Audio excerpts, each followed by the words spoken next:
স্বরচিত সে দেশ এ দেশ। ইতিহাস কথা বলে, উদ্ভ্রান্ত আদিম উলঙ্গ যেন ইতিহাস।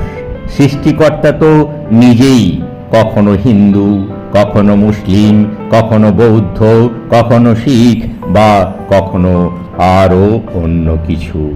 তিনি তো আছেন নদীর এপারে, আছেন ওপারেও। তিনি অদ্বিতীয় সবার কাছে। তাহলে তবুও কেন সংঘাত ধর্মের রঙে রঙে?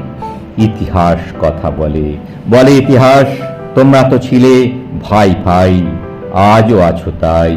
ইতিহাসই তোমাদের রেখেছিল আলাদা, শুধুই শান্তির তরে। আজও তোমরা নদীর এপার ওপার দুপারেই আছো, শুধু শান্তি করে থাকতে তো পারো। হয়ে উঠেছিলে সভ্য, ইতিহাস বলে। তবে আজ কেন হঠাৎই দেখাও চরম অসভ্যতা হয়েও ধর্মের ভাই ভাই? কেন করো একে অপরকে পুড়িয়ে ছাই? কেন করছো একে অপরকে অসভ্য উলঙ্গ? নদীর দুপারেই যখন আল্লাহর আজান, দেবতার পুণ্য ঘণ্টা ধ্বনি, তখন কেন করছো না সুরঞ্জিত আধুনিক সভ্যতার সম্ভ্রমে?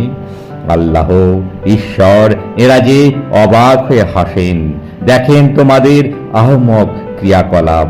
দাও সম্মান তারে, থাকো এক হয়ে অবনীর বুকে, দ্বন্দ্বহীন সুখ স্বাচ্ছন্দ্যে, শান্তিতে প্রশান্তিতে।